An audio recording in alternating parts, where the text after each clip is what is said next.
Hey, what's up everyone? Nick here. Welcome back to the Evil Within 2 Classic Difficulty walkthrough. We're going to start off with Chapter 2 with a cutscene from Kidman.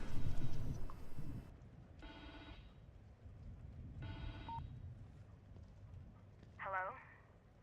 Sebastian, are you there? Kidman? What's... Snap out of it, Sebastian. You've made it in safely. How are you feeling? terrible? Like the worst hangover ever. Don't worry. It will pass once your mind has adjusted. You're in an area separate from the main system right now. That's how we're able to maintain communication with you. This construct is called your room. It's a safe zone that was formed from your own memories. My memories, huh? If that's the case, then where are my wife and child? This place looks like my old office at Crimson City PD. It was your subconscious that built it. You should ask yourself that question. Let's get down to business. We sent some information into your room. Do you see anything unfamiliar? Lily drew this picture of me. It was burned up along with everything else in the house.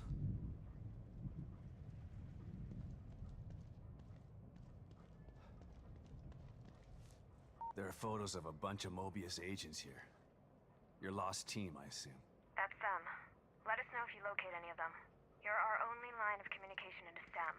They're stuck in Union and searching for Lily too. Union? The STEM environment was designed to look and feel like a small town called Union. Great.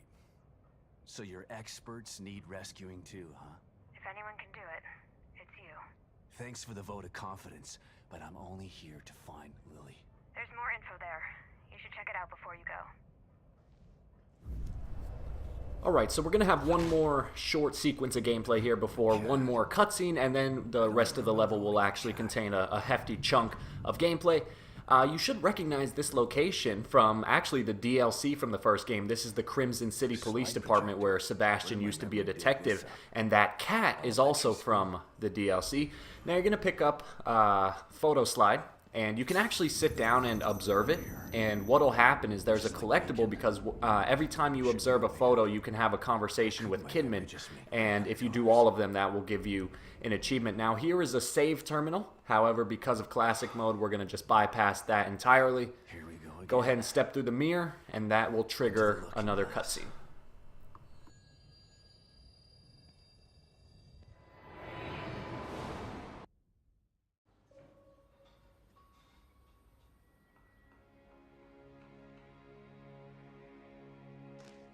Oh no! Lily, what's wrong?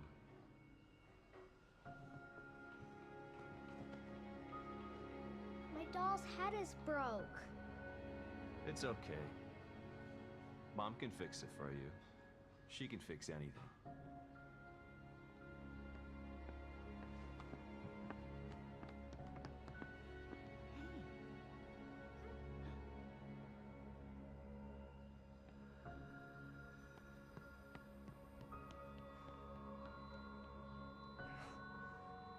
Sebastian? What's wrong? Are you all right? I've got a wonderful family. An amazingly smart and beautiful wife. Why wouldn't I be all right? Come here, Myra.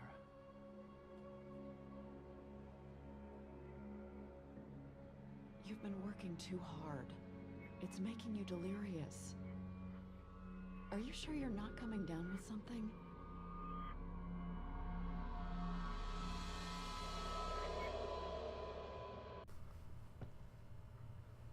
So for the first time in the game, and what a fantastic game it is, this is the first piece of uninterrupted gameplay. So there's going to be, pieces of dialogue. Sebastian has a tendency to kind of talk to himself, but for the most part, we're not going to have a cutscene until about 17 minutes in. Now, if you've never played The Evil Within, which I don't know why you'd be playing the second one if you hadn't played the first one, because things probably wouldn't make a lot of sense. But if you've never played The Evil Within, things can get very weird, just very kind of trippy. So, perfect example right here. You're going to walk through this doorway, and you're going to observe this picture of a red door, and then turn around, lo and behold, there is the red door. So a lot of weird things like that happen in The Evil Within, more so in this game than in its predecessor. Now you're going to have your flashlight, which you can toggle the left joystick, or actually I should point out the control scheme that you see me using might be different. So there are two control schemes, Type A and Type B. I ended up going with Type B because that is more similar to the default controls in The Evil Within 1. In fact, if you look at that control scheme, it will tell you this is for people returning from the first game. Now again, stick to the weird things. We're going to walk into this room here and we're going to see this guy seemingly, he's like caught in an infinite loop of a slow motion death. And so you're just going to observe this real quick. This level, Chapter 2, is not difficult. It really just kind of serves to set up the first antagonist of the game. It sets up our location. It's really just meant to kind of throw you back into STEM. Later on in the level, we are going to have our first enemy encounter. Luckily, it's nothing too difficult. So for those of you who maybe didn't watch the first video, we are playing on classic difficulty. So what this means is it's actually not like Akumu mode. So Akumu mode was the hardest difficulty from the first game. And in that difficulty, you could only take one hit. If you got hit once, you're dead. And that's what myself and a lot of other people were expecting them to do in this game. But instead they came out with this new difficulty called Classic mode. And it is not one hit, one kill. Instead, it is basically Nightmare mode. So Nightmare is the difficulty under this. Essentially, this is Nightmare difficulty, but with a few catches. One, you cannot autosave the game, or you can. The game does not autosave. And if that wasn't bad enough, you yourself are only allowed to manually save the game 7 times. And the game is 17 chapters long. So there's going to be a lot of strategy taking place on where you use your saves, because those things are going to be incredibly valuable. Go ahead and answer this phone, because that's always a good idea in horror games. Now, a couple other things that go along with classic mode. So the 7 saves, no autosave, and then to make things even worse, you cannot upgrade Sebastian's guns or character traits. So his sprinting abilities, his health meter, how strong his pistol is, how strong his shotgun is, none of that. You cannot upgrade any of that. Now, personally, I think that's a bit harsh. I think it's a little unfair. I'm a little worried. I hope I can get through this. With this walkthrough, I'm uploading the videos as I go, so there may reach a point where I just can't upload for a couple days if I get stuck on a particularly grueling section. But we'll see how it goes. I'm going to try to give you the best strategies I can. My first save is going to occur at the end of Chapter 3. So my goal right now, my tentative plan, is to save near the end of Chapter 3 and then to save at the end of Chapter 6. So essentially I'd be doing Chapters 1, 2, and 3, at least most of 3, save the game, Chapters 4, 5, 6, save the game, and then 7, 8, 9, save the game. So that by the time I get to Chapter 10, I'll have used 3 saves. That is my present goal. Fortunately for us, like I said, Chapters 1 and 2 are a cakewalk. There is nothing difficult going on here. Things really don't get tough until Chapter 3. Now, I'm a little optimistic because one of my friends, he just emailed me saying he checked out, there's only like 2 classic walkthroughs online right now, and it's just for the first couple of levels, and he said that no one is really presenting a good strategy, and I feel like my video might be different. I feel like I have a pretty solid strategy for Chapter 3. It involves getting the shotgun, it involves getting the sniper rifle, all before taking on the final boss. So I'm really hopeful when we get to Chapter 3 that will help a lot of you guys out. Now, as far as strategy goes, a lot of people who watch my videos typically just watch to join in. They like the commentary, they like all of that stuff. If you fall under that category, welcome to the channel. I hope you enjoy the content. Feel free to subscribe if you do, like the video, comment, you know the standard YouTube drill. But yeah, so that's something, if you are new to my channel, this is something I do in my walkthroughs. I provide commentary throughout the walkthrough. It's not always retaining to the gameplay. Sometimes I talk about just general strategies for the entire game. Sometimes I talk about franchise trivia, just different things like that. And especially during sections like this where there's not Alright, that was not fun. Especially in sections like this where there's not a lot of like tough gameplay going on. So for example, in Chapter 3, that's when things really get going, and that's when the commentary will focus on gameplay. But for levels like this, for sections like this, I just like to talk about the game, kind of set up the game, discuss different opinions, things like that. I'll never reveal spoilers for the game, so even though I've already beaten this game once, I'm not going to really talk about the story until the story occurs in the walkthrough. So that way we can kind of experience what the Evil Within 2 has to offer collectively, instead of just me by myself. Alright, and so go ahead and scale these stairs here. A bit earlier so this guy right here, this is going to be the first antagonist of the game, if you couldn't tell by his multiple killings. And he's not going to be much of a problem. I'm not going to focus on him right now, especially like I said, because in Chapter 2 there's really nothing to worry about. There is, like I said, near the end there is one enemy encounter, but it's pretty simple. Now you can see this guy, he has a pretty cool ability. So if you remember back in Evil Within, there was Ruvik, and Ruvik was in control of STEM, so he could basically alter things at his will. He could bend reality, and that's what this guy seems to be doing here. He's killing people, and then as he kills them, he takes a picture with this camera that kind of sets up this slow motion infinite loop around them, and it's a bit creepy, but that's what we have to deal with in this franchise. All right, so once you get done with the elevator ride, go ahead and continue on the path. Now, like I was saying, my first save is going to come near the end of Chapter 3. The reason for that being, Chapters 1 and 2, while they are pretty short, it can get really annoying if you have to, keep doing these over and over again. Because remember, when I say that this difficulty setting does not have autosaves, that means that when you die, you automatically revert back to your last save location. So if you save the game in Chapter 1 and you make it all the way to Chapter 8 and then die because you accidentally missed a QuickTime event, guess what? You're going all the way back to Chapter 1. So it's really tough. It's going to take a lot of strategy to plan out those saves to mitigate any threats like that. But anyway, let's focus on this right now. You're going to see this picture on the mirror right here. So go ahead and investigate that, and we are going to be introduced to yet another enemy that this game has to offer. Hell.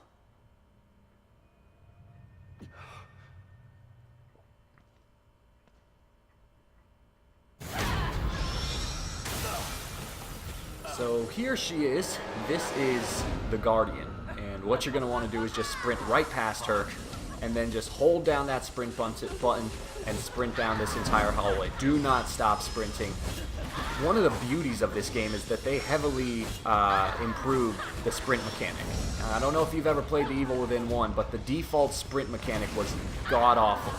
Eventually, when you had the chance to upgrade it, it wasn't that bad, but it was just terrible in the beginning of the game, and luckily they fixed that here. So even though we're not going to be able to upgrade his sprint ability because of classic difficulty, at least it starts off somewhat suitable. So that in itself is a blessing in disguise, because the sprint in the previous game was just dreadful. All right, so crawl up into these air ducts, and for now you've escaped the Guardian. I just got over my nightmares of Laura, and now this comes in. So bring on the new nightmares from that monster. Now the good news is, all we're doing here is we're just going to be running away from her. You do not have to fight her right now, but don't you worry. Don't lose hope. We are going to get to fight her eventually at the beginning of Chapter 5. Now, on my original playthrough, her fight actually wasn't that difficult. I did not find it tough at all, but we'll see. We'll see how that changes on classic difficulty, because God knows it's not going to be fun. All right, so go ahead and drop down. I don't hear it. Continue on the path, and big old Bertha is going to reappear behind us. You gotta be kidding me. So then just go ahead and resume sprinting towards the exit. However, this time things are going to get slightly interrupted. So here's our friend the killer. thanks for that. That helps. Alright, and so at this point the Guardian's going to grab you. Again, don't worry. I suppose you could die if you don't do anything here, but just bash the A button, and you'll pull the knife from your chest, wound her, and then you can carry on towards the exit. And that's all we'll have to see of her until Chapter 5. So go ahead and take a deep breath, relax, because she is not a pleasant sight. What the fuck is going on here? Alright, so you're going to emerge in this kind of abandoned-looking home. You'll see this new feature, your health, I don't think it's new, but your health will slowly regenerate up to a certain point. So when you take damage, when it gets really low, you can stand still and your health will regenerate to a certain point. That's another ability that you can upgrade. You can make it so that your regenerating health goes higher. Unfortunately, like I said on Classic, those upgrades are not going to be options for us. So we have to make do with what we have. Classic difficulty, yeah, this is tough. It's gonna be hard.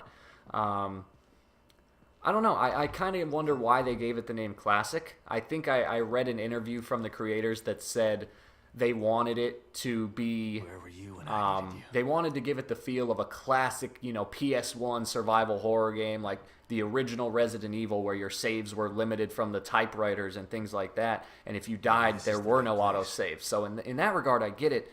I do think they should have allowed us character upgrades. In my opinion, that's kind of pushing it. But at the very least, I think we can all agree that if they had done this difficulty with one hit, one kill from Akumu, it would have been impossible. It just would have been so tough. I don't think anyone would have been able to do that, unless they had a lot of patience, the patience of a saint. Now right here, you're going to talk with Kidman for a bit. The conversation's not really important, so that's why I am not going to mute my commentary. But basically, we have now reached our objective.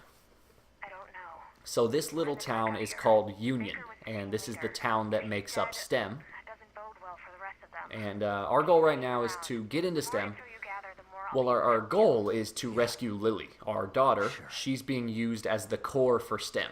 But on the other hand, there is currently a team of Mobius soldiers in here that we want to check on. We want to make sure they are safe, and as we already saw, Baker, the team leader, was killed. He was the guy that had his head blown open in that slow-mo death scene. Left here to rot like this. Alright guys, so go ahead and follow this eerie path. I love Chapter 2 because of this environment. But go ahead and follow the path and you'll come to a house that will trigger a pretty disturbing cutscene that lasts about 2 or 3 minutes, and then that's going to lead us straight into our first enemy encounter. Hello? Hey! She had to have heard me. Better check it out.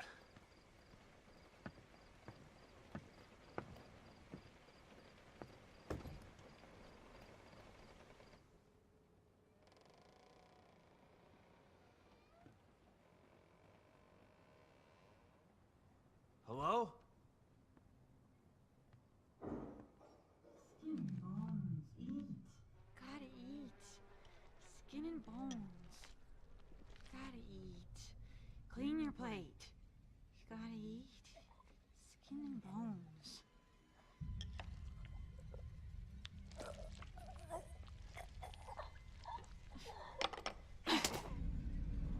I said eat! There we go.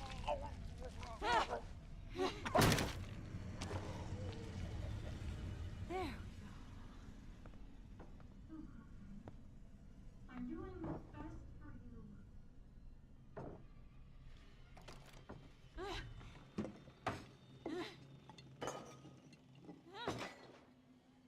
What the?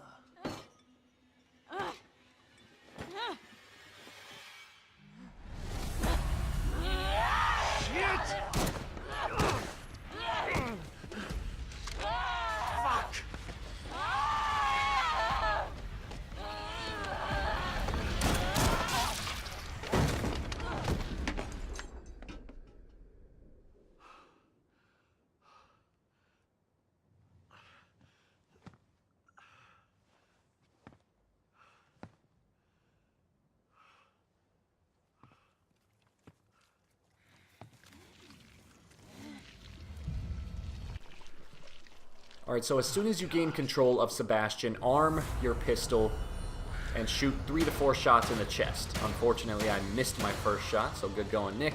But even with missing the first shot, it still took 4 hits to take her down. 4 shots to the chest. I don't know what it is, but for some reason, gun combat in this game seems tougher than in the first game. The enemies are much quicker and more unpredictable. Now, before you move on, go upstairs. There's some ammo right here.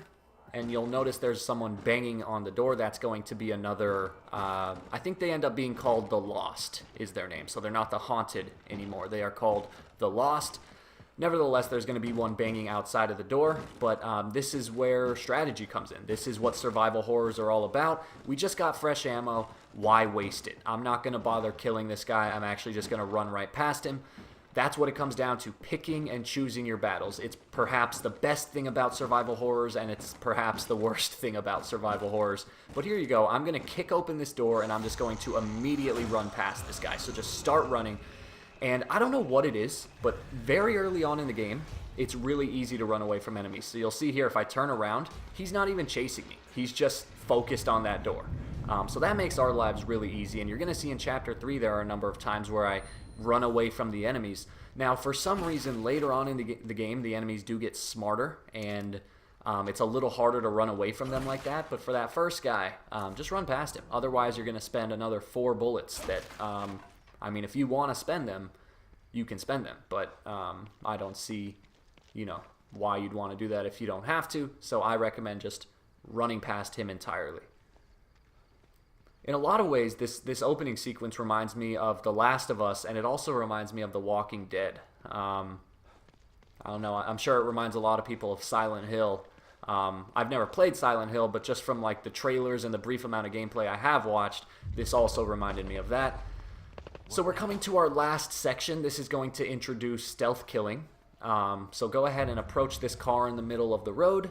There's going to be another short cutscene, and then we'll get on with the rest of the chapter.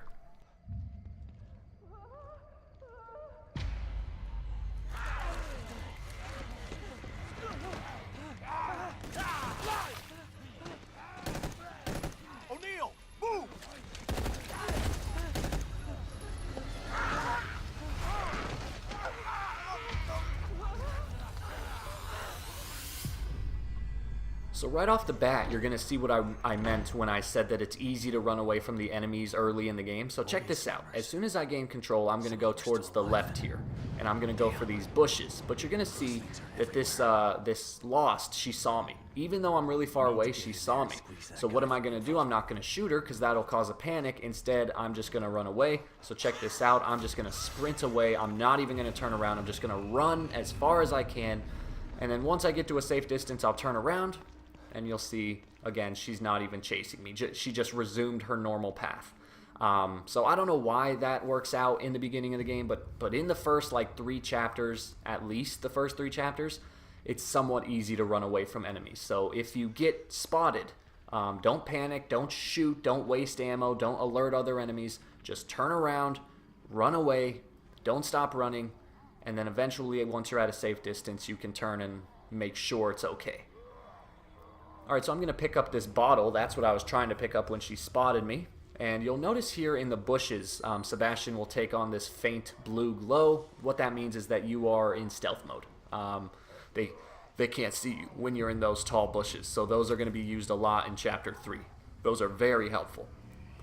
Alright, so in this area here, there's going to be 3 Lost. And this is a good example of how this difficulty changes things. So in the first game, Akumu mode changed things. It would throw more enemies into a given circumstance. Same thing here. So on my first playthrough, I played on survival, and in this spot there was only 2 enemies, but now you can see there is clearly 3. So you can somewhat prepare yourself by playing on a lower difficulty, but you're still going to have to adapt as you go when you end up playing on classic. Alright, so here's how I'm going to kill these first 3 guys. I'm going to kill the guy on the right first, the guy that's tearing that other person to shreds. Then I'm going to kill his buddy over there, and then the guy that's banging on the door, you're going to save him for last. Now, when you go to kill this guy, the second guy is most likely going to see you. So as soon as you get the kill, immediately back up towards that car. So you see that's what I'm going to do here. Again, because it's early in the game, the enemies are not as powerful as they are later in the game. If this had been later in the game, he would have seen me a lot quicker and he would have just ran at me. But again, because it's the intro, I think the game's going a little easier on us, and you have time to get to this car here. And so now I'm going to circle around the car until I can sneak up behind him, and then I'll finish him off with a stealth kill as well. Now, later on in the game, it gets kind of hard to stealth kill people because these guys, they are very erratic. They move very unpredictably, very fast. It's a lot tougher to kill them than it is in Evil Within 1, and I think that's also what makes the gun combat trickier. They move in these very jerky fashions that you just can't quite anticipate. And it makes things really hard, but it provides a thorough challenge, so, you know, that's somewhat of it could be a positive thing, a positive way to look at it. But anyway, as soon as you kill this guy up here, we'll be done with the level. I am going to collect one more thing after I kill him, so you might want to do that as well. Another thing that I forgot to mention that makes classic difficulty harder is that resources are a lot harder to come by, so you really gotta get them where you can. So I'm going to kill that guy, but before going into the door, because that is where we need to go, I'm going to run back over to this car here. I'm going to slash the back window, and I'm going to pick up this item in the back seat. And because we killed the 3 in the area, the other ones won't hear that, which is why it's safe to do exactly that. And that'll be it, guys. Now you can go indoors. You'll go downstairs, go through a door, and you'll trigger a long conversation with a new character, and that will feed you directly into Chapter 3. And so, I hope you enjoyed. Let me know what you think so far in the comments down below. Are you excited for this game? If you're not playing the game, are you excited for my walkthrough? Anything like that. If you're new to the channel, feel free to like and subscribe. And like I said, that'll pretty much do it for this chapter. I think there is one more item you can get right here. So if you push this table out of the way, it's kind of a weird position. I can't quite get to the drawer, but then finally I was able to do it. You can look in here for another item, and then you can go towards the end of the level. So thanks, guys. Thanks for watching, and just follow the path down this hallway, and I'll see you in the next video.